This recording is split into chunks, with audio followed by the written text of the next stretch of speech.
कल स्वागत है गौरव शुक्ला मैं हां तुहाडे नाल हाज़र हां खबरां दा प्राइम टाइम लैके खेती कानूनां नूं लैके सरकार ते किसानां दे विचाले रेड़का बरकरार गलबात दे दौर जारी ने पर अज गल करनाल दी जिहां करनाल च वापरे घटनाक्रम ने चिंता नूं वधा दित्ता है। डर इसदा ही है हर किसी नूं जो सताउंदा है कि किते शांतमई धरने प्रदर्शन दे विचाले शरारती अंसर अपने मंसूबियां दे विच कामयाब ना हो जाण।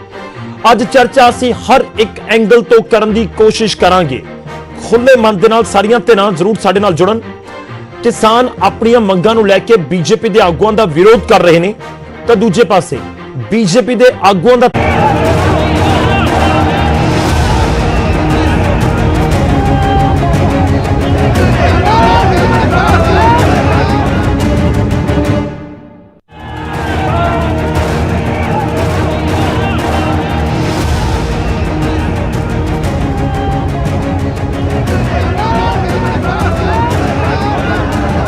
खेती कानूनों का विरोध हरियाणा दे विच पंजाब के नालों भी तिखा हो रहा है। किसानों ते बीजेपी के विचाले टकराव वर्गे हालात ने।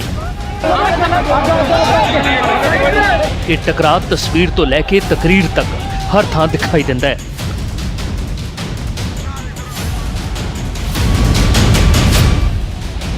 ताज़ा तस्वीरां करनाल के पिंड कैमला दियां ने। मुख्यमंत्री मनोहर लाल खट्टर ने किसान पंचायत करनी सी पर यह रैली जंग का अखाड़ा बन गई।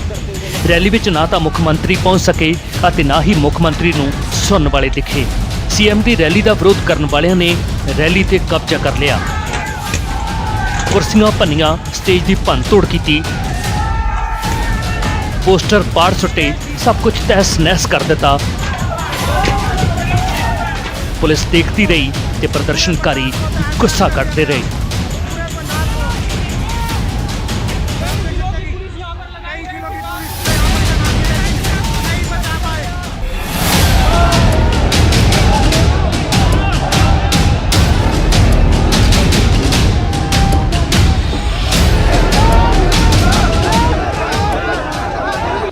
मुख्यमंत्री ने किसान पंचायत करने का दावा किया सी, किसानां ने रोकण दा।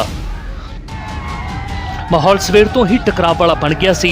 मुख्यमंत्री का प्रोग्राम रोकण दे लई किसान वड्डी गिनती दे विच इकट्ठे होने शुरू हो गए।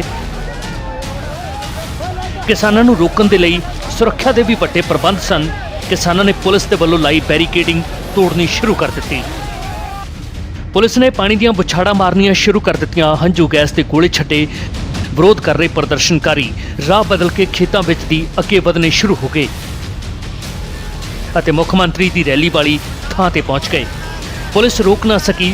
रैली वाली थां ते फिर जो कुछ भी होया वो तस्वीरां बयान कर रही ने।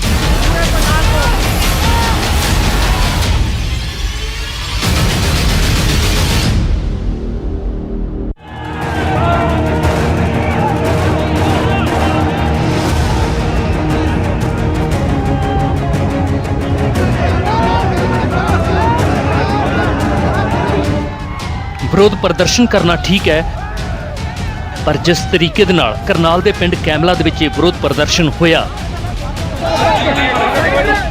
जिस तरह भनतोड़ हुई, उस ते किसान आगूआं ते किसान जथेबंदियां नूं भी सोचण दी लोड़ है क्योंकि इस तरह के विरोध प्रदर्शन अंदोलन की दिशा ते दशा दोवें बदल सकते ने।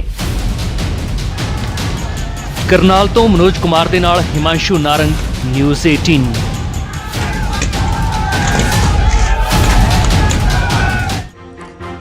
ਤੇ ਤਸਵੀਰਾਂ ਲਾਜ਼ਮੀ ਤੌਰ ਤੇ ਚਿੰਤਾ ਨੂੰ ਵਧਾਉਣ ਵਾਲੀਆਂ ਨੇ ਪਰ ਇਸ ਸਭ ਦੇ ਵਿਚਾਲੇ ਉਹ ਬਿਆਨ ਸੁਣਾਉਣਾ ਤੁਹਾਨੂੰ ਬਹੁਤ ਜ਼ਰੂਰੀ ਹੈ ਜੋ ਗੁਰਨਾਮ ਸਿੰਘ ਚੜੂਨੀ ਦੇ ਵੱਲੋਂ ਦਿੱਤਾ ਗਿਆ। ਕਿਹਾ ਜਾ ਰਿਹਾ ਕਿ ਇਹ ਇਸ ਪੂਰੇ ਘਟਨਾਕ੍ਰਮ ਤੋਂ 2 ਦਿਨ ਪਹਿਲਾਂ 7 ਤਰੀਕ ਨੂੰ ਦਿੱਤਾ ਗਿਆ। ਨਿਊਜ਼ 18 ਦੇ ਕੋਲ ਗੁਰਨਾਮ ਚੜੂਨੀ ਦਾ ਉਹ ਐਕਸਕਲੂਸਿਵ ਵੀਡੀਓ ਹੈ। ਵੀਡੀਓ ਦੇ ਵਿੱਚ ਉਹ ਕਿਸਾਨਾਂ ਨੂੰ ਬਿਆਨ ਦਿੰਦੇ ਨਜ਼ਰ ਆ ਰਹੇ ਨੇ। ਕਿਹਾ ਜਾ ਰਿਹਾ ਕਿ ਉਕਸਾਉਂਦੇ ਹੋਏ ਨਜ਼ਰ ਆ ਰਹੇ ਨੇ। ਚੜੂਨੀ ਸੀਐਮ ਦਾ ਪ੍ਰੋਗਰਾਮ ਨਾ ਹੋਣ ਦੇਣ ਦੇ ਉੱਤੇ ਜ਼ੋਰ ਦੇ ਰਹੇ ਸੀ। 7 ਜਨਵਰੀ ਦਾ ਗੁਰਨਾਮ ਚੜੂਨੀ ਦਾ ਇਹ ਵੀਡੀਓ।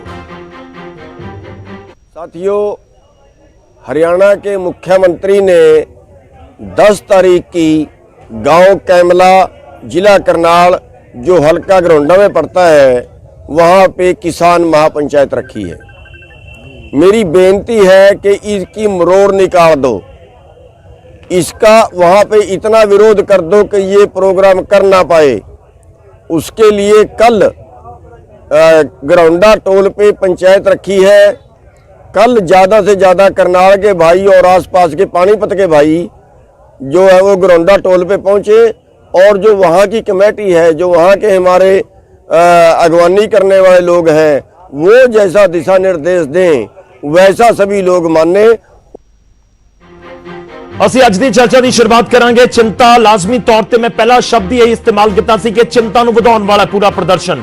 ਹੁਣ ਤੱਕ ਧਰਨਾ ਪ੍ਰਦਰਸ਼ਨ ਬਿਲਕੁਲ ਸ਼ਾਂਤਮਈ ਰਿਹਾ ਹੈ ਤੇ ਇਸੇ ਨਾਲ ਜੁੜਿਆ ਹੋਇਆ ਸਾਡਾ ਅੱਜ ਦਾ ਸਵਾਲ। ਸਾਡਾ ਅੱਜ ਦਾ ਸਵਾਲ ਜੋ ਅਸੀਂ ਆਪਣੇ ਦਰਸ਼ਕਾਂ ਨੂੰ ਪੁੱਛ ਰਹੇ ਹਾਂ, ਤੁਸੀਂ ਆਪਣੀ ਰਾਏ ਸਾਡੇ ਤੱਕ ਜ਼ਰੂਰ ਪਹੁੰਚਾਓ। ਸਾਡਾ ਅੱਜ ਦਾ ਸਵਾਲ ਤੁਹਾਡੀ ਟੀਵੀ ਸਕਰੀਨ ਦੇ ਉੱਤੇ ਕਿ ਸ਼ਰਾਰਤੀ ਅਨਸਰਾਂ ਨੇ ਕਿਸਾਨਾਂ ਦੇ ਪ੍ਰਦਰਸ਼ਨ ਨੂੰ ਹਾਈਜੈਕ ਕਰਿਆ ਹੈ, ਹਾਈਜੈਕ ਕਰਨ ਦੀ ਕੋਸ਼ਿਸ਼ ਕੀਤੀ ਹੈ। ਇਹ ਘਟਨਾਕ੍ਰਮ ਕਰਨਾਲ ਵਾਲਾ ਕਿ ਉਸ ਦਾ ਇੱਕ ਉਦਾਹਰਣ ਹੈ। ਹੁਣ ਜਥੇਬੰਦੀਆਂ ਨੂੰ ਹੋਰ ਜ਼ਿਆਦਾ ਸੁਚੇਤ ਹੋਣਾ ਹੋਏਗਾ। ਇਹ ਸਵਾਲ ਅਸੀਂ ਪੁੱਛ ਰਹੇ ਹਾਂ ਤੇ ਇਸ ਦੇ ਉੱਤੇ ਤੁਸੀਂ ਆਪਣੀ ਜਵਾਬ, ਆਪਣੀ ਰਾਏ ਸਾਡੇ ਤੱਕ ਪਹੁੰਚਾ ਸਕਦੇ ਹੋ। ਸਵਾਲ ਮੈਂ ਇੱਕ ਵਾਰ ਫਿਰ ਤੋਂ ਦੁਹਰਾਵਾਂ ਕਿ ਸ਼ਰਾਰਤੀ ਅਨਸਰਾਂ ਨੇ ਕਿਸਾਨਾਂ ਦੇ ਪ੍ਰਦਰਸ਼ਨ ਨੂੰ ਹਾਈਜੈਕ ਕੀਤਾ ਹੈ। ਜੇਕਰ ਤੁਹਾਨੂੰ ਲੱਗਦਾ ਹੈ ਕਿ ਹਾਂ ਇਸ ਤਰੀਕੇ ਨਾਲ ਹੋ ਰਿਹਾ ਤਾਂ ਨਿਊਜ਼ 18 ਸਪੇਸ ਦੇ ਕੇ PHH ਸਪੇਸ ਦੇ ਕੇ Y ਟਾਈਪ ਕਰੋ, ਤੇ ਜੇਕਰ ਤੁਹਾਨੂੰ ਲੱਗਦਾ ਕਿ ਨਹੀਂ ਹੈ, ਕੋਈ ਹਾਈਜੈਕ ਨਹੀਂ ਹੈ, ਤਾਂ ਫਿਰ ਟਾਈਪ ਕਰੋ ਨਿਊਜ਼ 18 ਸਪੇਸ ਦੇ ਕੇ PHH ਸਪੇਸ ਦੇ ਕੇ N ਭੇਜ ਦਿਓ ਇਸ ਨੂੰ ਹਰ ਰੋਜ਼ ਦੀ ਤਰ੍ਹਾਂ 566777 ਦੇ ਉੱਤੇ 56677 ਉੱਤੇ। ਇਸ ਪ੍ਰੋਗਰਾਮ ਦੇ ਆਖਿਰ ਦੇ ਵਿੱਚ ਅਸੀਂ ਆਪਣੇ ਦਰਸ਼ਕਾਂ ਦੀ ਰਾਏ ਸਭ ਦੇ ਨਾਲ ਸਾਂਝੀ ਕਰਾਂਗੇ। ਸ਼ੁਰੂਆਤ ਕਰਦੇ ਹਾਂ। ਸਭ ਤੋਂ ਪਹਿਲਾਂ ਤੁਹਾਡਾ ਤਾਰਫ ਕਰਵਾਵਾਂਗੇ ਅੱਜ ਦੇ ਮਹਿਮਾਨਾਂ ਦੇ ਨਾਲ। ਅਸੀਂ ਕੋਸ਼ਿਸ਼ ਕੀਤੀ ਹੈ ਕਿਉਂਕਿ ਪੂਰਾ ਘਟਨਾਕ੍ਰਮ ਹਰਿਆਣਾ ਦੇ ਵਿੱਚ ਵਾਪਰਿਆ ਹੈ, ਤਾਂ ਹਰਿਆਣਾ ਦੇ ਨਾਲ ਜੁੜੇ ਹੋਏ ਮਹਿਮਾਨ ਸਾਡੇ ਨਾਲ ਜੁੜਨ। ਅੱਜ ਸਾਡੇ ਨਾਲ ਵਿਕਾਸ ਸੀਸਰ ਜੀ ਜੁੜ ਰਹੇ ਨੇ ਜੋ ਕਿ ਹਰਿਆਣਾ ਸਟੇਟ ਪ੍ਰੈਜ਼ੀਡੈਂਟ ਨੇ ਭਾਰਤੀ ਕਿਸਾਨ ਸੰਘਰਸ਼ ਸਮਿਤੀ ਦੇ। ਵਿਕਾਸ ਜੀ ਬਹੁਤ ਬਹੁਤ ਸਵਾਗਤ ਹੈ ਤੁਹਾਡਾ। ਸਾਡੇ ਨਾਲ ਗੁਣੀ ਪ੍ਰਕਾਸ਼ ਜੀ ਜੁੜ ਰਹੇ ਨੇ, ਕਿਸਾਨ ਆਗੂ ਨੇ, ਤੇ ਸਾਡੇ ਨਾਲ ਬੀਜੇਪੀ ਨੂੰ ਰਿਪਰੈਜ਼ੈਂਟ ਕਰਨ ਦੇ ਲਈ प्रवीण अत्रे जी जुड़ रहे हैं। प्रवीण जी बहुत बहुत स्वागत है ਤੁਹਾਡਾ भी। शुरुआत विकास जी आपसे, मैं हिंदी बोलूं या पंजाबी, आप जैसे कंफर्टेबल हो, आपको कोई दिक्कत नहीं। विकास जी पहला सवाल ਤੁਹਾਡੇ ਤੋਂ ਇਹੀ ਅੱਜ तो बड़ा अच्छा कि रहेगा। गुरनाम सिंह चड़ूनी ਦਾ ਬਿਆਨ ਤੇ ਉਸ ਤੋਂ ਬਾਅਦ ਇੱਕ ਘਟਨਾਕ੍ਰਮ ਕਿ ਤੁਹਾਡੀਆਂ ਜਥੇਬੰਦੀਆਂ ਹੁਣ ਨਾਲ ਖੜੀਆਂ ਨੇ ਗੁਰਨਾਮ ਸਿੰਘ ਚੜੂਨੀ ਦੇ ਜਾਂ ਨਹੀਂ? देखिए, ये जो घटनाक्रम हुआ, मुझे अटल बिहारी वाजपेयी के कुछ शब्द याद आ रहे हैं। उन्होंने कहा था, जब भी इस देश के अंदर विरोधियों को और विरोध को रोकेंगे, इसका मतलब ये समझा जाएगा कि लोकतंत्र खत्म हो चुका है। और लगातार किसान लंबे समय से आंदोलन के अंदर है और केंद्र सरकार बार बार बातचीत के जरिए बहका रही है किसान को, और ये कहीं ना कहीं किसान का संयम कभी ना कभी तो जवाब देगा। इसमें गुरनाम सिंह चड्ढूनी या किसी नेता की नहीं, ये सारी गलतियां जो है सरकार की है। एक मुख्यमंत्री होते हुए भी सरकार, विकास जी कहां रोका गया? थोड़ा अखबार में बयान लगवाते हैं कि हमारे पास। बिल्कुल, आपने अगर शुरुआत से मुझे सुना हो तो मैं शुरुआत से ये कह रहा था कि खुले मन से बातचीत कीजिएगा, कि हर एक पक्ष को अपना पक्ष रखने का मौका आज दीजिएगा। मैं भी कोशिश करूंगा। देखिए, आपको कहां रोका गया? क्या आपको आज के प्रोग्राम में जाने से रोका गया? कहां आप बात कर रहे हैं कि हमें रोका गया? अगर रोका जाएगा तो फिर प्रदर्शन होगा। हमने तो पंचायत करके कह दी थी, लोगों ने कह दिया था कि हम प्रोग्राम नहीं करवाना चाहते। गांव के लोग भी कल भी गए थे टोल के ऊपर, हम प्रोग्राम नहीं चाहते। लेकिन जो मुख्यमंत्री जी हैं वो अपनी ताकत दिखाने के लिए जा रहे थे, और अखबारों के माध्यम से भी उन्होंने ऐसे बयान दिए कि अभी तो ये यहीं होगा, फिर उसके बाद सारे हरियाणा में घूमेंगे। और मुख्यमंत्री को पता है कि पूरे हरियाणा का किसान जो है इस आंदोलन में लगा हुआ है, और मुख्यमंत्री हरियाणा के किसानों द्वारा चुना हुआ है। और मुख्यमंत्री इस बात को भूल चुके हैं कि ये जो वोट जिस गद्दी के ऊपर आप बैठे हैं वो किसानों ने दी है, और उसकी संवेदना जो है प्रजा के प्रति खत्म हो चुकी है। और जब भी कोई राजा तानाशाही हो जाता है तो प्रजा को मैं आपके पास विरोध करना पड़ता है। थोड़ा छोटा छोटा रखेंगे। प्रवीण अत्रे जी, बीजेपी की सरकार है सर। देखिए विकास, बीजेपी अपनी ताकत प्रदेश के लोगों पर दिखाएगी। वो कह रहे हैं कि वो तो पहले ही कह रहे थे कि हम तो करके दिखाएंगे, अपनी सरकार की ताकत दिखाएंगे। देखिए ऐसा है विकास जी, जो विकास जी ने जिन शब्दों का प्रयोग किया, जिस तरह की भाषा का प्रयोग किया, मैं चाहूंगा प्रदेश की जनता ध्यान से सुने और समझे कि किस तरह से किसान का मुखौटा लगा के, किस तरह से किसान के नाम पे अराजकता फैलाई जा रही है। ये यहां कह रहे थे कि साहब हमने कहा कि हम आपका प्रोग्राम नहीं चाहते। अरे साहब, जो किसान वो किसान महापंचायत कर रहे थे वो भी तो इस प्रदेश के किसान है।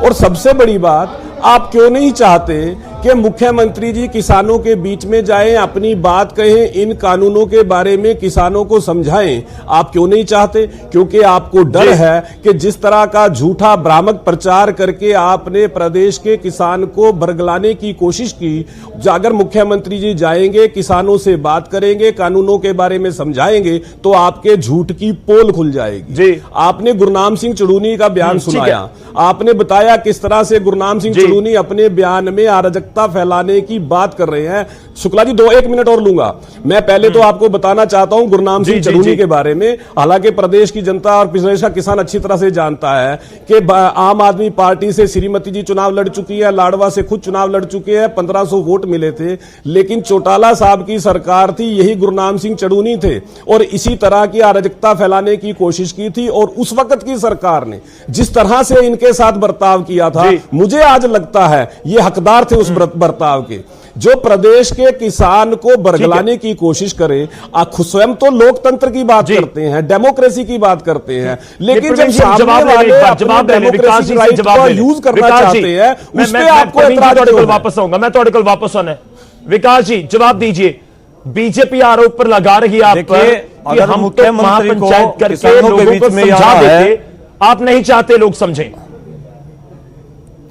अगर किसानों के बीच में मुख्यमंत्री जी को आना है तो 25 लाख किसान जो है दिल्ली के चारों ओर बैठे हैं और इंतजार में है कब सरकार के साथी मुख्यमंत्री, मंत्री, प्रधानमंत्री किसानों के बीच में आए और इन बिलों की सच्चाई समझाएं। जी, ये अपने कार्यकर्ताओं के जरिए, आरएसएस के कार्यकर्ताओं के जरिए झूठे किसान, चिकने मुंह वाले किसानों की मीटिंगें कर रहे हैं। विकास जी को कहते हैं कि किसान महापंचायत में किसान पहुंचे हुए थे। नहीं, आप बताइए, आपको लगता नहीं कि करनाल में इस सभा में किसान पहुंचे हुए थे? कौन पहुंचा हुआ था वहां? मैंने आपको बताया कि किसान तो जो है दिल्ली के चारों ओर बैठे हैं या टोल के ऊपर बैठे थे। और किसान 500 आदमी कल भी जो है गांव के गए थे टोल के ऊपर, समर्थन में महिलाओं सहित गए थे कि हमारे गांव में मुख्यमंत्री ना आए, अशांति पैदा ना करे। लेकिन मुख्यमंत्री ने गैर जिम्मेदाराना तरीके से बयान दिए कि मैं जाऊंगा और सारे हरियाणा में घूम के आऊंगा। ये मुख्यमंत्री का एक नैतिक, मैं आपके पास जो एक नैतिक जिम्मेदारी कहना चाह रहे हैं। प्रवीण जी वो कहते हैं किसान नहीं है, जो किसान है वो बॉर्डर पर बैठे हैं, वो दिल्ली के बॉर्डर पर बैठे हैं। देखिए ऐसा है शुक्ला जी, आपके पास शुक्ला जी यही सच्चाई है। देखिए शुक्ला जी यही सच्चाई है। प्रदेश का किसान अगर मुख्यमंत्री जी को पंचायत के लिए आमंत्रित करता है, उसको तो यह कहते हैं कि वो किसान नहीं है। लेकिन जो लोग शरेआम कांग्रेस के कार्यकर्ता आम आदमी पार्टी की तरफ से चुनाव लड़ चुके हैं, कम्युनिस्ट पार्टी की तरफ से मेंबर पार्लियामेंट रह चुके हैं और कम्युनिस्ट पार्टी माओवादी के नेता रह चुके हैं, उनको ये किसान मान रहे हैं। देखिए मैं बड़ा स्पष्ट यहां पे बता देता हूं कि जिस तरह से गुंडागर्दी आज हुई, जिस तरह से अराजकता फैलाने की कोशिश की, हरियाणा प्रदेश का किसान कतई अराजक नहीं हो सकता। हरियाणा प्रदेश का किसान कतई ही लोकतंत्र का गला नहीं घोट सकता।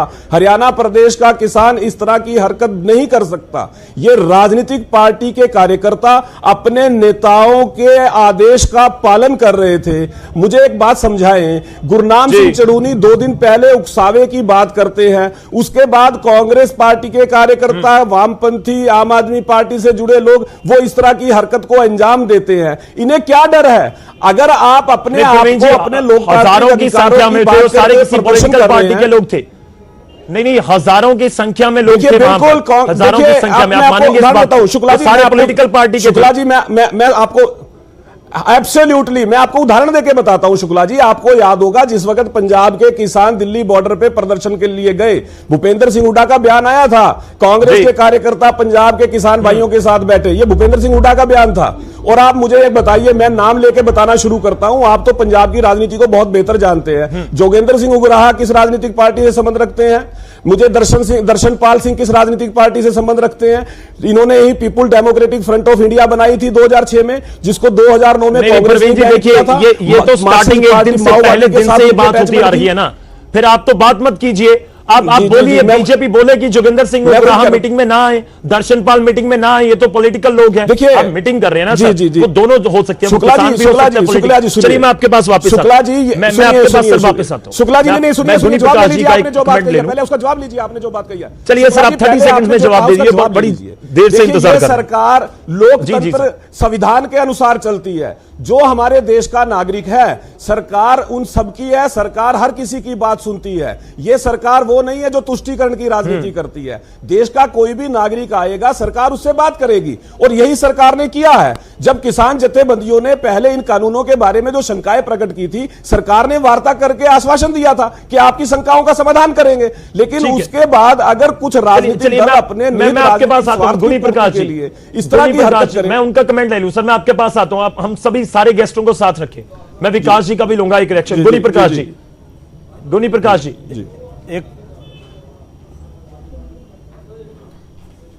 एक तो ये जो है दोनों भाई किसान को इस देश का नागरिक नहीं मान रहे। क्या किसान किसी पार्टी का वोट नहीं डाल सकता? अगर वोट डाल दिया तो क्या वो अपनी आवाज को नहीं उठा सकता? ये लोकतंत्र की बातें कर रहे हैं, क्या ये लोकतंत्र है? देश की सारी प्रजा दिल्ली के चारों ओर बैठी है और हमारा राजा जो है एक भी शब्द बोलने को तैयार नहीं है। जी 60 किसान हमारे ठीक है, शहीद हो गुनी चुके हैं, प्रकाश एक जी, मैं आपके शब्द पास बोलने को वापस तैयार आता हूं, नहीं मैं है। आपके क्या पास लोकतंत्र वापस है? आता हूं, माफी चाह रहा हूं, बीच में रोक रहा हूं आपको। इस समय हरियाणा के मुख्यमंत्री मीडिया के मुखातिब हो रहे हैं, हम वो सुनवाते हैं अपने दर्शकों को। मुख्यमंत्री मनोहर लाल की कुछ कह रहे हैं, इस समय उनकी प्रेस कॉन्फ्रेंस चल रही है। फैलता हुआ जो नज़र आ रहा है, उसमें से जो स्थिति साफ अगर नहीं होगी तो वास्तविकता लोगों को नहीं पता लगेगी। एक पंचायत हमने पीछे नारनौल में की थी, उसकी जानकारी सब लोगों को हुई। आज हमने ये कार्यक्रम रखा था और कार्यक्रम को शुरू करने से पहले कल हालांकि जो आंदोलनकारी थे उन लोगों से, उनके नेताओं से बातचीत वहाँ एडमिनिस्ट्रेशन की हो गई थी और उनके 12-13 लोग वो आए थे, डिप्टी कमिश्नर और वहाँ के जो और अधिकारी हैं उनसे बातचीत करने के बाद एक सहमति बनी थी कि एक सांकेतिक विरोध हम करेंगे, लेकिन रैली में कोई किसी प्रकार का हम कोई प्रदर्शन ऐसा नहीं करेंगे। उस बात पर विश्वास रखते हुए और प्रशासन ने भी अपनी तैयारी की और आज मुझे वहाँ जब पहुँचना था तो उससे पहले रैली में बड़ी संख्या में लोग उपस्थित थे, लगभग 5000 से ऊपर जनता थी और उस जनता के वहाँ पहुँचने पर सबसे पहले तो मैं उनका आभार प्रकट करता हूँ कि वो इस कार्यक्रम में वहाँ उपस्थित हुए। और ख़ास करके जो कैमला गांव जहाँ पर ये रैली थी, पूरा गांव का गांव और सब किसान उसमें थे, तो वहाँ उपस्थित हुए थे। लेकिन जैसा कल तय हुआ था उसमें से उन लोगों ने उस बात को, उस वायदे को उल्लंघन करके, और कुछ लोग तो वहाँ रुके रहे जहाँ का तय हुआ था, लेकिन कुछ नौजवान उनके द्वारा चाहे उकसाए गए होंगे चाहे अपने आप आए होंगे, लेकिन उस वायदे का उन्होंने उल्लंघन किया, निभाया नहीं। हमारे नेता जो भी मंच पर पहुँच रहे थे सब पहुँचे हुए थे, केवल मुझे वहाँ हेलीकॉप्टर लेकर उतरना था तो हेलीकॉप्टर पर वो पहुँच गए बड़ी संख्या में, जिसके कारण से मैंने भी समझा कि क्योंकि लॉ एंड ऑर्डर की स्थिति नहीं बिगड़नी चाहिए, इसलिए सुरक्षा को ध्यान में रखते हुए और मैंने अपना हेलीकॉप्टर जो है निर्देश दे करके उनको और करनाल में उतारा। तो इसलिए कुछ समय के बाद हमारे प्रदेश अध्यक्ष उनका भाषण हुआ, शिक्षा मंत्री उनका भाषण हुआ, वहाँ जो विधायक हैं उनका हुआ और जो नेता वहाँ पहुँचे थे सबके भाषण हुए। वास्तव में जो हमने किसान को बताना था वो सारा संदेश उन किसानों को चला गया। आखिर तो हमने अपने विषय बताने थे वो बता दिए गए, वो मैंने बताने थे या हमारे बाकी नेताओं ने बताने थे, उसमें कोई बहुत बड़ा अंतर नहीं था। लेकिन चूंकि गांव के, ग्रामीण क्षेत्र के उन लोगों को एक अपेक्षा थी कि मुख्यमंत्री आज आएंगे और उस इलाके के लिए कुछ ना कुछ विकास के कार्यों के नाते से घोषणाएं करेंगे, मुझे करनी भी थी। अब ये ठीक है कि वो घोषणाएं तो मैं यहाँ से भी कर सकता हूँ, वहाँ से भी कर सकता हूँ, कोई उसमें अंतर पड़ने वाला नहीं है। उस इलाके के विकास के काम के लिए लगभग 100 करोड़ रुपए की योजनाएं आज मुझे जो वहाँ बतानी थी वो निश्चित रूप से फिर किसी मौके पर उनको बता दी जाएगी। और 3 प्रोजेक्ट्स उनका उद्घाटन था आज 47 करोड़ रुपए का, वो भी वहाँ एडमिनिस्ट्रेशन ने या तो कर दिया होगा, नहीं तो फिर किसी मौके पर ऑनलाइन उसका मैं उद्घाटन कर दूंगा। लेकिन कुल मिलाकर के आज के इस घटनाक्रम पर इतना ज़रूर मैं कहना चाहूँगा कि हमारे देश में एक स्थापित लोकतंत्र है, मजबूत लोकतंत्र है। और मजबूत लोकतंत्र में हमने ये पाया है कि हमें बात कहने का अधिकार सबको है, विपक्ष को भी है, पक्ष को भी है। जो भी अपना यानी राइट टू एक्सप्रेशन के अंतर्गत जिस प्रकार का संविधान ने अधिकार सबको दिया है उसकी हम पालना करते हैं। हमने कभी भी इन तथाकथित किसानों के, किसान नेताओं के जो वक्तव्य हैं उनको कभी रोका नहीं। उनके जो आंदोलन चल रहे हैं वो चल ही रहे हैं, और उसमें तो बल्कि वहाँ पर इतनी भीड़ होने के बाद, कोविड होने के बाद भी जहाँ वहाँ इतनी भीड़ है, उसमें व्यवस्थाओं में बहुत से काम हमने किए हैं। हमने वहाँ स्वच्छता के नाते से, पानी के नाते से, वहाँ जो टेम्परेरी टॉयलेट्स है उसकी व्यवस्था की है, लाइट की व्यवस्था की है, वहाँ हेल्थ सर्विसेज को लेकर के मेडिकल फैसिलिटीज़ वो उनको दी हैं। तो ये सारे काम वहाँ किए गए हैं। लेकिन ये अच्छा नहीं कि कोई अपनी बात को कहना चाहे और हम किसी दूसरे का विरोध करें। ये लोकतंत्र का तकाजा नहीं है। देश ने आज़ादी प्राप्त की है, और आज़ादी का जो हमारा लोकतांत्रिक व्यवस्थाओं का जो एक पालन हुआ हमारे संविधान के द्वारा, डॉक्टर भीमराव अंबेडकर ने जो हमने व्यवस्था दी है, उसका उल्लंघन ये देश की जनता मुझे नहीं लगता बर्दाश्त करेगी। आखिर इस देश में डेमोक्रेसी को ख़त्म करने के लिए पहले भी कांग्रेस ने एक प्रयत्न किया 1975 में, जब देश में आपातकालीन हुई। तो आपातकालीन के समय कांग्रेस का ये जो घिनौना काम है उसको लोगों ने उस समय पहचाना और कांग्रेस को नेस्तनाबूद किया, धराशायी किया। सत्ता इतने लंबी पुरानी उनकी सत्ता थी, उसको उखाड़ के फेंका। तो ये लोकतंत्र के प्रति हमारे देश की आस्था है, जनता सब जानती है। और आज के इस घटनाक्रम के कारण से तो मैं समझता हूँ जनता को वह संदेश, शायद मैं अपनी बात में से इतना संदेश न दे पाता जितना बड़ा संदेश जनता को इस घटना के कारण से हो गया है।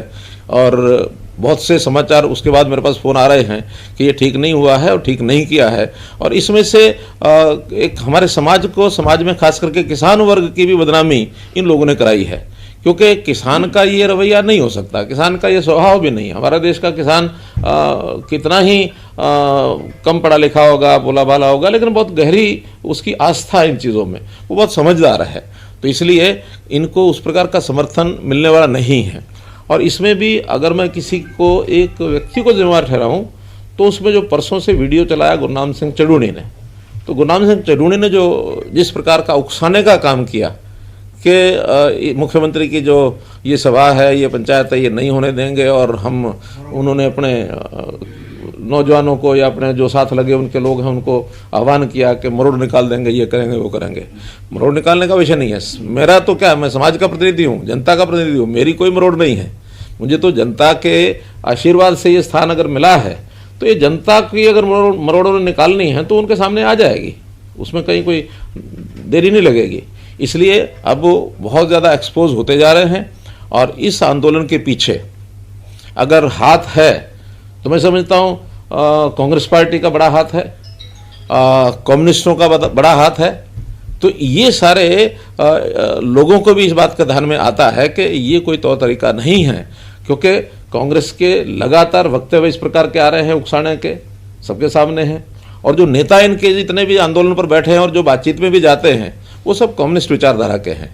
वो कम्युनिज्म जिसका नेस्तनाबूद हो गए, बंगाल में हो गए, चाइना में हो गए, रूस में हो गए, आज ये पैर पसारने के लिए लगे हुए हैं कि इन आंदोलनों के माध्यम से हम यहाँ पैर जमा लेंगे, तो इनको भूल जाना चाहिए।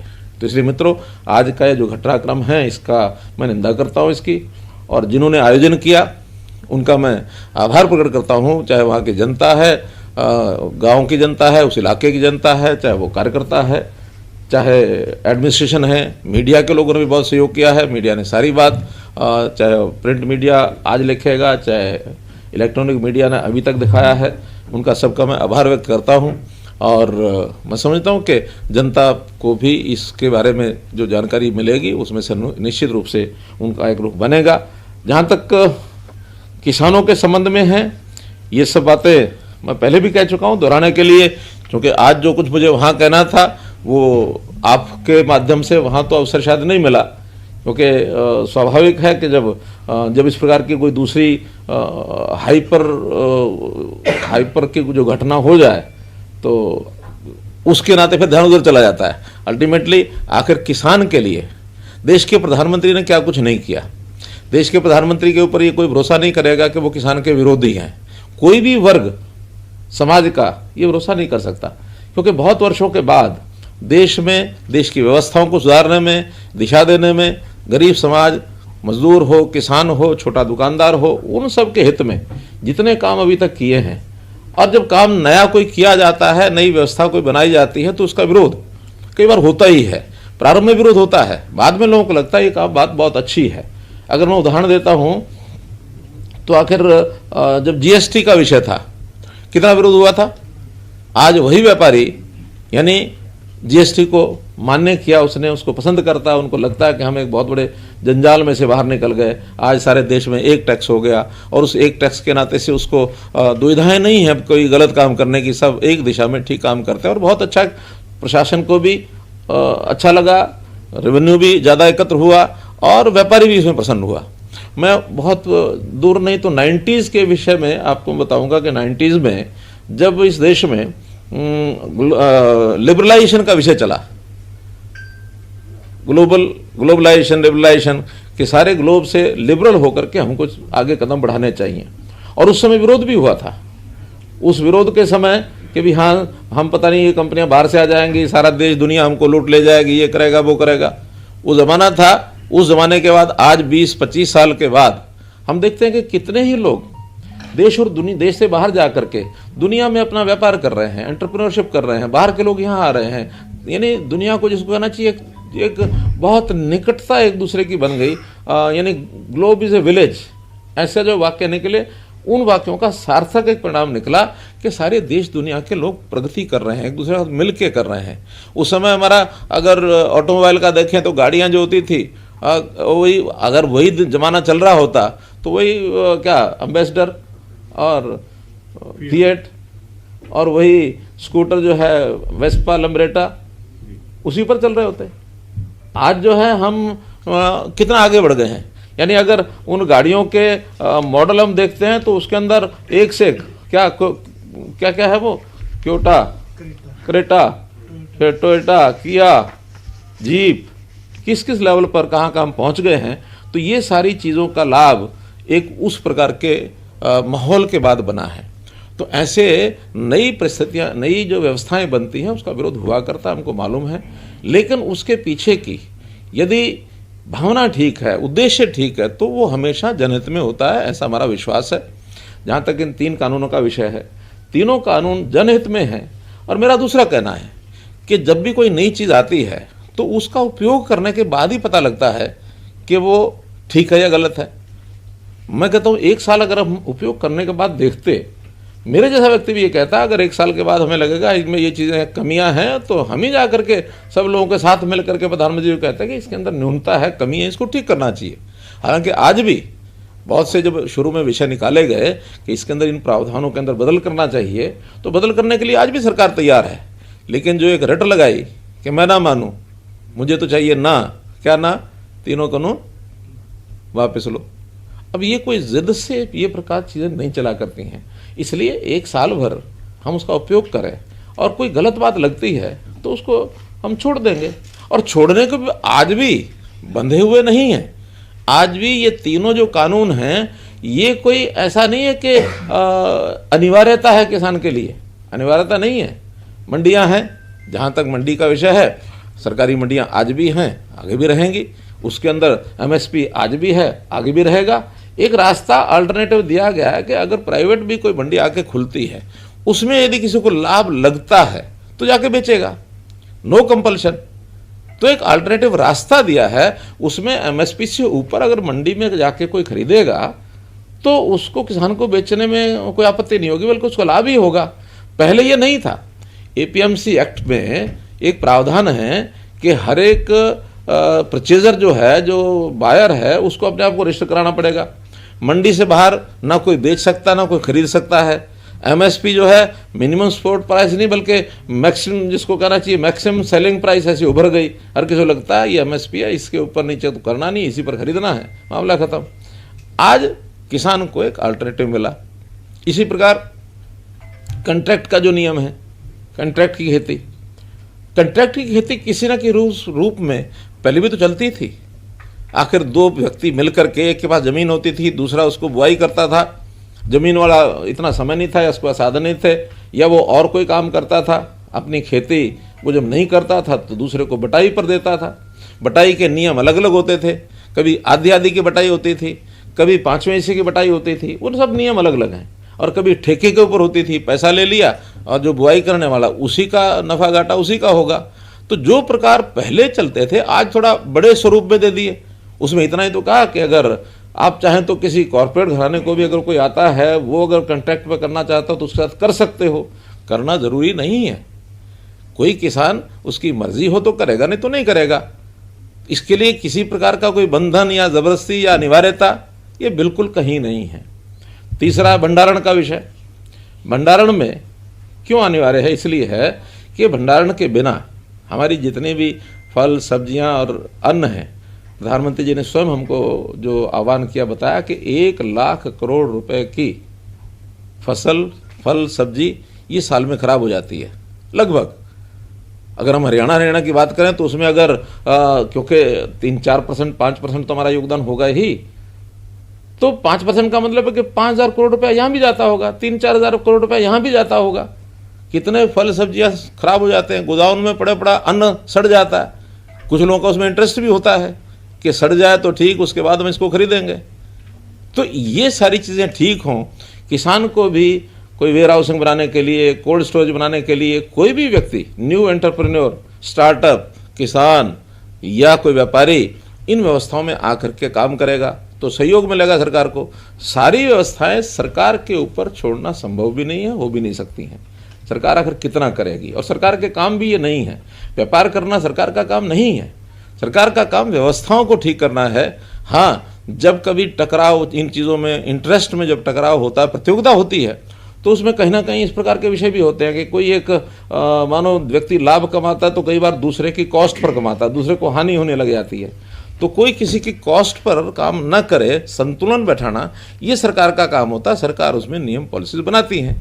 तो इसलिए मित्रों, ये जो चीज़ें हैं, भंडारण की हो, चाहे कॉन्ट्रैक्ट खेती हो, चाहे मार्केटिंग की बात हो, ये सब किसान के हित में बनाई गई है। लेकिन सभी ऑप्शनल हैं, कोई भी कंपलसरी ऐसा विषय नहीं है कि किसान को इसके ऊपर जाना ही जाना है। किसान को जिस दिन लाभ लगने लगेगा उस दिन वहाँ जाएगा। लेकिन हम तो और भी किसान के हित में कितनी बातें और कर रहे हैं। आखिर किसान का जो समस्याएं हैं, सबसे बड़ी समस्या उसकी ज़मीन का जो रेवेन्यू रिकॉर्ड है, वही इतने फंसे हुए हैं कि उसमें इतनी लिटिगेशन, झगड़े। हम उस पर डिजिटलाइजेशन कर रहे हैं, उसको डिजिटलाइजेशन के माध्यम से उसको दुरुस्त कर रहे हैं ताकि उनके आपसी झगड़े पिछले ख़त्म हों, आगे झगड़े ना हों। कितनी ज़मीन खराब है। और ज़मीन की सीमा है हमारे यहाँ 70,000-72,000 एकड़, 70-72 लाख एकड़ ये हमारी एग्रीकल्चर लैंड है। तो उसमें से भी 8-10 लाख एकड़ खराब ज़मीन है, सलाइन है, एल्कलाइन है। हम उसको ठीक करने के लिए लगे हैं। हमने टारगेट रखा कि इस साल 1 लाख एकड़ हम ज़रूर ठीक करेंगे। तो उस 1 लाख एकड़ के लिए किसानों का आह्वान भी करेंगे। उसके साथ कुछ थोड़ा बहुत उसका भी इंटरेस्ट जागना चाहिए कि मैं ज़मीन ठीक कराऊंगा तो मेरी ज़मीन का लाभ मुझे ही होगा। तो पहले 1 लाख में कौन आगे आता है उसका हिसाब करेंगे। इसी प्रकार से कौन क्या फसल बोए, क्रॉप का यानी उसका जो टोटल क्रॉप कितनी हो, इसके टारगेट्स हमारी आवश्यकता के हिसाब से वो हम रखने के लिए योजना बना रहे हैं। किस किसान यानी किसान को कौन सी फसल बोने में लाभ ज़्यादा है। आखिर तो किसान भी इनकम के लिए काम करता है ना, तो इनकम ज़्यादा किस में हो सकती है? एक जैसे इनकम में तो सब में तो नहीं होती। तो आज हमारी आवश्यकता किस चीज़ की है? हमारी आवश्यकता सब्जियों की है, फल की है, मसालों की है। आज हमारी आवश्यकता यानी गेहूं की और धान की उतनी नहीं है। देश को भी जितना पैदा होता है उससे सरप्लस है। हमें रिक्वायरमेंट जो फूड सिक्योरिटी की रिक्वायरमेंट है इस साल का और 1 साल का और 2 साल का फूड ग्रेन हमारे स्टॉक में रहना चाहिए। आज 5 साल का फूड ग्रेन हमारे स्टॉक में है, इसका मतलब 3 साल और आगे तक भी रखा हुआ है। तो अगर उसको हम थोड़ा कम करेंगे, एक इक्विलिब्रियम जो है, संतुलन जो है बैठाना पड़ेगा। बाकी चीज़ों का आवश्यकता उसमें हम करेंगे। बहुत चीज़ें ऐसी जो इंपोर्ट करते हैं विदेश से। अब एक फल है मानो अंजीर, अंजीर हमारे देश में नहीं होता, हो सकता है। अभी मैंने साइंटिस्ट से पूछा, मैंने कहा अंजीर क्यों नहीं होता भाई? उन्होंने जी हो सकता है। मैंने कहा हो सकता तो करो इस बार हरियाणा में, ज़्यादा नहीं तो 150 एकड़ की खेती शुरू करो, बाद में देखेंगे और ज़्यादा। अभी तो सारा पश्चिमी देशों से वहीं से आता है सब। तो इसलिए और बहुत सी चीज़ें हैं, खजूर है बाहर से आता है, कई फल ऐसे हैं, कई सब्जियां ऐसी हैं जो हमारे यहाँ नहीं होती हैं। तो उन चीज़ों की खेती करके हम उन चीज़ों को आगे बढ़ा सकते हैं। फिर जो चीज़ हमारे यहाँ सरप्लस होती है उसका क्या हम उसके बाई प्रोडक्ट बना सकते हैं, क्या उसकी प्रोसेसिंग कर सकते हैं, क्या प्रोसेसिंग करके हम उसको कहीं एक्सपोर्ट करेंगे, या अगर मार्केट में बेचेंगे जहाँ उसकी मार्केट है वहाँ उसको भेजेंगे। मार्केट भी कई प्रकार की है। एक सामान्य गरीब आदमी की मार्केट है, वो तो अपना 2 समय का भोजन कर सकता है, उसको उतना उपलब्ध होना चाहिए, उसकी सिक्योरिटी उसकी होनी चाहिए। फूड सिक्योरिटी में वो सिक्योर है। फूड सिक्योरिटी में 1 रुपया 2 रुपया 3 रुपया किलो अनाज जो है वो उसको मिलता है, और वो सरकार जो है उसको प्रोक्योर करती है। प्रोक्योरमेंट करने के बाद अनिवार्यता है सरकार की, देना ही पड़ेगा, तो इसलिए वो प्रोक्योरमेंट वो तो समाप्त हो नहीं सकती। लेकिन अच्छे ऐसे लोग जो अपनी कैपेसिटी अच्छी रखते हैं, जो जिनकी क्षमता है, बाइंग कैपेसिटी है, वो खाने के अच्छे प्रकार भी खरीदते हैं। जब अच्छे प्रकार खरीदते हैं तो उसके प्रोडक्ट वैसे ही बना करके बेचे जा सकते हैं। अब आलू है 5 रुपये 10 रुपये केजी है, लेकिन आलू की जो चिप्स है बनी हुई वो 20 रुपये पैकेट से लेकर 100 रुपये पैकेट तक है। तो ऐसे ही सब चीज़ों के प्रोडक्ट सीधा जो है एक सीमित सीमा होती है हर चीज़ के उपयोग करने की, चीनी है। अब सीधी उपयोग तो नहीं हो सकती, कोई सीधी थोड़ी खाएगा, उसके प्रोडक्ट बनते हैं, आगे प्रोडक्ट बना करके आगे बेचेंगे। हमने बाजरा खरीदना शुरू किया, बाजरे का उपयोग तो हमारे यहाँ 2 लाख मीट्रिक टन का है, हमने 7.5 लाख मीट्रिक टन खरीद लिया। तो इसमें से प्रोडक्ट बनाएंगे हम, प्रोडक्ट बनाने के बाद इंडस्ट्री लगाएंगे, और ये इंडस्ट्री लगाने के लिए जनता को, उसमें किसान भी होगा, किसान का बेटा भी होगा, सब होंगे, उनको इसके लिए हम आह्वान कर रहे हैं, आगे बढ़ा रहे हैं। तो ये सारी चीज़ें यानी एग्रो बेस्ड इंडस्ट्री या किसान की आय अधिक बढ़ाने के लिए जो एलाइड जो प्रोजेक्ट्स हैं किसान के लिए, मानो खुम्बी फार्म है, मानो मधुमक्खी फार्म है, पिगरी है, ये डेयरी है, पोल्ट्री है, तो ऐसे बहुत से ऐसे प्रोजेक्ट हैं कि जिनको किसान के साथ, खेत के साथ लगाने में हम सहयोग कर रहे हैं ताकि उसकी आमदन बढ़े। सामान्य किसान और साथ में प्रोग्रेसिव फार्मर, हमने प्रोग्रेसिव फार्मर को आह्वान किया है कि आप आइए आगे, अपने जैसे 10 किसान और बनाइए, हम आपको सहयोग करेंगे। हमने कंपटीशन पैदा करने के लिए उनकी सम्मान योजना एक बनाई है ताकि किसान आगे आए। पानी की आवश्यकता के लिए हम कर रहे हैं, लखवार डैम है, रेणुका डैम है, किसाऊ डैम है, इसके ऊपर हम काम कर रहे हैं। एसवाइल का लड़ाई चलेगी, चलती रहेगी, कब सफलता मिले कब ना मिले, लेकिन जो कुछ नए प्रोजेक्ट्स हैं वो भी तुम कर सकते हैं। फिर जितना पानी है उसके लिए हम मानो माइक्रो इरिगेशन के प्रोजेक्ट, ताकि कम पानी में ज़्यादा सिंचाई हो जाए। हर खेत को पानी पहुंचाने का काम ये हमने शुरू कर दिया, उसका रजिस्ट्रेशन अब शुरू हो जाएगा। 4 जिले छांटे, इन चारों जिलों में आने वाले साल भर के बाद कोई 1 एकड़ भी नहीं बचेगा सिंचाई के लिए जो रह गया हो। उसके लिए उस प्रकार के बड़े प्रोजेक्ट बनाएंगे, पीपीपी प्रोजेक्ट बनाएंगे, सोसाइटीज़ बनाएंगे, सरकार मदद करेगी, 85% हम उसमें सब्सिडी दे रहे हैं। तो ऐसे कितने ही काम हमारे एजेंडे में हैं। किसान की फसल ठीक से बिक जाए, उसका ठीक से रिकॉर्ड ठीक बन जाए, मेरी फसल मेरा ब्यौरा, ये हमने शुरू किया। आज हर किसान को जिस दिन उसकी बारी आती है उसको SMS पहुंच जाता है, कल तुमने फसल लेके आनी है। नहीं तो हमने देखा मंडी में 4-4 दिन 5-5 दिन ट्रॉली लेके जाते थे, किसानों को मंडी में सोना पड़ता था। अब किसान को मंडी में सोने की आवश्यकता नहीं है। पेमेंट पहले आड़ती के थ्रू आती थी, इस बार 52% ऐसे किसान हैं जिनको सीधी उनके अकाउंट में पेमेंट गई है। सिर्फ 48% ने जिन्होंने कहा कि हमारी पेमेंट आड़ती के थ्रू दे दो। तो हरियाणा के मुख्य मंत्री मनोहर लाल जो करनाल ਦੇ ਵਿੱਚ ਹੋਇਆ ਉਸ ਤੋਂ ਬਾਅਦ ਮੀਡੀਆ ਦੇ ਮੁਖਾਤਿਬ ਹੋਏ ਨੇ, ਨਿੰਦਾ ਉਹਨਾਂ ਦੇ ਵੱਲੋਂ ਕੀਤੀ ਗਈ ਹੈ। ਅਸੀਂ ਚਰਚਾ ਨੂੰ ਇੱਕ ਵਾਰ ਫਿਰ ਤੋਂ ਅੱਗੇ ਵਧਾਉਂਦੇ ਹਾਂ। ਸਾਡੇ ਨਾਲ ਮਹਿਮਾਨ ਲਗਾਤਾਰ ਬਣੇ ਹੋਏ ਨੇ। ਮੈਂ ਸਭ ਤੋਂ ਪਹਿਲਾਂ ਮੁੱਖ ਮੰਤਰੀ ਦੇ ਪੂਰੇ ਭਾਸ਼ਣ ਦੇ ਉੱਤੇ ਜਾਂ ਉਹਨਾਂ ਦੇ ਪ੍ਰੈਸ ਕਾਨਫਰੰਸ ਦੇ ਉੱਤੇ ਇੱਕ ਕਮੈਂਟ ਜ਼ਰੂਰ ਲਵਾਂਗਾ। ਸ਼ੁਰੂਆਤ ਮੈਂ ਵਿਕਾਸ ਜੀ ਤੋਂ ਕਰਦਾ। ਵਿਕਾਸ ਜੀ ਸਾਡੇ ਨਾਲ जुड़े हुए ने। विकास सीसर जी हरियाणा स्टेट प्रेसिडेंट ने भारतीय किसान संघर्ष समिति दे। विकास जी देखिए, मुख्यमंत्री एक तो निंदा कर रहे हैं इसकी, और दूसरा उन्होंने कहा कि बात रखने का अधिकार सबको है, वो बीजेपी को भी है। अगर किसान अपना प्रदर्शन कर रहे हैं लोकतंत्र में तो अधिकार हमको भी है कि हम लोगों को समझाएं। तो इसमें दिक्कत क्या है?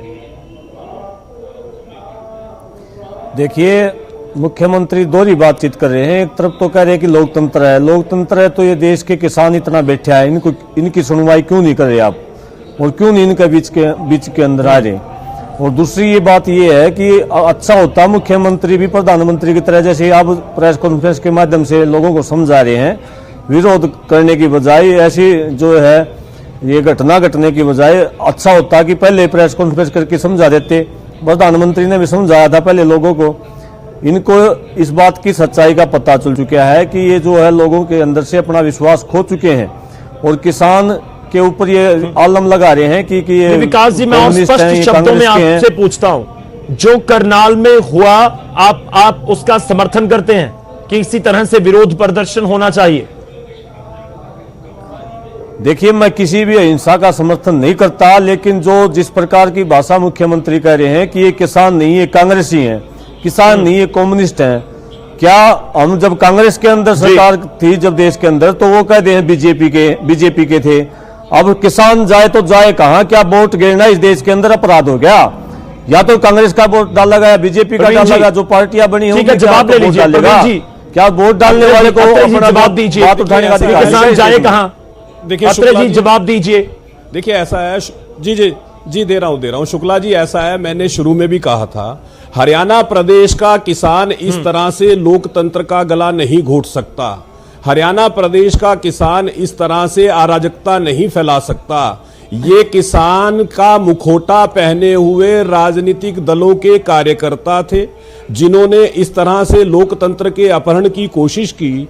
जिस तरह से गुरनाम सिंह चड़ूनी अपनी वीडियो में मुख्यमंत्री की रड़क निकालने की बात करते हैं, गुरनाम सिंह चड़ूनी को शर्म आनी चाहिए। एक ऐसा व्यक्ति जो मुख्यमंत्री होते हुए भी राजऋषि की तरह बर्ताव करता हो, एक ऐसा मुख्यमंत्री जो सत्ता संभालते ही किसान को उसकी उपज का मुआवजा 12,000 रुपए प्रति एकड़ मिले, यह सुनिश्चित कर देता हो, एक ऐसा मुख्यमंत्री जो प्रदेश के किसान को 5 साल में 5400 करोड़ रुपया मुआवजे के रूप में वितरित कर देता है, जबकि 1966 से लेकर 2014 तक का टोटल मुआवजे का आप मार ले तब भी 5400 करोड़ रुपया नहीं बनता। एक ऐसा मुख्यमंत्री जो भावांतर भरपाई योजना लेके आता है जिससे कि किसान का नुकसान ना हो। बहुत पूरा ऐसा मुख्यमंत्री, मैं आपके पास वापस आऊंगा। आप जो जिक्र कर रहे हैं, मैं गुणी प्रकाश जी का एक स्टेटमेंट उनकी ले लूं। लगातार इंतजार कर रहे हैं। देखिए, शुरुआत से जुड़े हुए हैं, उनका बयान बहुत जरूरी है। गुणी प्रकाश जी, इस पूरी घटनाक्रम को आप किस तरह से देखते हैं? देखिए, आप कह रहे थे कि किसान जाए कहां जाए, आप अपनी बात को भी कंप्लीट कर लीजिए। साहब, हम 3 कानूनों के पक्षधर हैं, इसका मतलब आप हमारी हत्या कर देंगे, हमारे घर को तोड़ देंगे? मैं ये कह रहा हूं कि 1993 में मेरे को गोली लगी थी बस निसिंग में। उसके बाद 23 किसानों की हत्या की थी कांग्रेस ने, 12 किसानों की हत्या की थी बंसीलाल के राज में, 14 किसानों की हत्या की थी चौटाला ने। और आज जो कह रहे हैं ना, अब ये किसान का आंदोलन नहीं रहा, अब तो ये तालिबान विचारधारा के लोग, गुरनाम सिंह चुड़ूनी जैसे लोग, लाल झंडे वाले लोग, और कांग्रेस खुद बताए कि 23 किसानों की जब हम मांग लेके गए, बिजली के लेके गए, एमएसपी के लेके गए और के लेके गए, हमारे खुद मेरे को गोली लगी। तो हमारे 56 किसानों की कांग्रेस बंसीलाल चौटाला ने हत्या की। और इसका मतलब ये है कि अब तो कांग्रेस इन तालिबानों से पूछना पड़ेगा कोई भी प्रदर्शन, मेघल को प्रदर्शन, मैंने सारे डीसीओ में ज्ञापन दिया कि सर इसके ऊपर भी इतराज हो जाता है ना। गुणी प्रकाश जी, देखिए, जो आप शब्दों का इस्तेमाल कर रहे हैं वो किसान उसके लिए भी इतराज करते हैं। विकास जी का कमेंट मेरे को लेना होगा, मुझे एक छोटा सा ब्रेक लेना है। विकास जी, आप जवाब दे दीजिए। देखिए, आप बहुत सीधे आरोप लगा रहे हैं गुणी प्रकाश जी। मैं गुणी प्रकाश जी से पूछना चाहता हूं कि जो 60 किसान अभी इस आंदोलन के अंदर शहीद हो चुके हैं, और जिनमें से 4 किसानों ने लिखित में प्रधानमंत्री और केंद्र सरकार को जिम्मेवार ठहराया है कि हम इसलिए बलिदान दे रहे हैं क्योंकि केंद्र सरकार की नीतियों से परेशान हैं। अगर इनकी सीबीआई जांच अगर किसी अभिनेता की मौत की जैसे हो जाए तो सारी की सारी सरकार जेल में मिले, और ये सीधी मौत है किसानों की। सर्दी के अंदर, तूफान के अंदर जो घेर रखे, इसलिए कोर्ट ने भी कहा कि सरकार जिम्मेवार है। सर, वो आप पर सीधा आरोप लगाते हैं। सर, आपने अपना पक्ष रखा, मेरे को प्रवीण जी का एक कमेंट लेने दीजिए। प्रवीण जी कुछ कहना चाह रहे हैं। विकास जी, मैं आपके पास वापस आता हूं। पहली बात तो ये है सर, 30 सेकंड्स। देखिए शुक्ला जी, देखिए, अगर किसी एक व्यक्ति की भी मौत होती है, हमें उसका बहुत दुख है। सरकार हालांकि लगातार अपील करती रही, केंद्रीय कृषि मंत्री करते रहे, केंद्रीय गृह मंत्री करते रहे, प्रदेश के मुख्यमंत्री करते रहे कि इस सर्द मौसम में आंदोलन ना कीजिए। लेकिन इन भाई साहब से पूछना चाहता हूं, कांग्रेस की सरकार के कार्यकाल के अंदर पूरे देश में 2,70,000 से ज्यादा किसानों ने खुदकुशी कर ली थी। तब आप लोग कहां थे? तब आपने क्यों नहीं आंदोलन किया? तब आपने क्यों नहीं संवेदना प्रकट की? तब आपने लोगों ने क्यों नहीं आवाज उठाई? केवल इसलिए कि आज आप अपने राजनीतिक आकाओं के प्रभाव के अंदर किसान का मुखौटा पहन के, किसान के कंधे पे रख के बंदूक चलाने की कोशिश कर रहे हैं। उस वक्त आप कहां सो गए थे जब देश का किसान आत्महत्या करने पे मजबूर था? और आपको तो पता है शुक्ला जी, पंजाब के अंदर मानसा के पास एक गांव है जहां पे कोई किसान बचा ही नहीं है, केवल औरतें और बुजुर्ग बचे हैं, क्योंकि अधिकांश किसानों ने खुदकुशी कर ली। मैं आपके चैनल पे रिपोर्ट देख चुका हूं। तो जहां इस तरह की राजनीति होती हो, जहां पे मोदी जी से सवाल पूछा जाता हो, जो सत्ता में आते ही कृषि क्षेत्र का बजट जो 12,000 करोड़ रुपए था उसको 1,34,000 करोड़ रुपए कर दे, सवाल उनसे पूछा जा रहा है। हमारे प्रदेश के मुख्यमंत्री जिस तरह से सत्ता में आते ही किसान का बाजरा एक एक दाना खरीदा गया, जबकि पड़ोसी पंजाब में नहीं खरीदा जाता, राजस्थान में नहीं खरीदा जाता, और हरियाणा के अंदर एमएसपी पे 2150 रुपए। चलिए सर, मैं इसी पॉइंट पर वापस आऊंगा। देखिए, मैं इसी पॉइंट पर वापस आऊंगा, मुझे एक छोटा सा ब्रेक लेना पड़ेगा।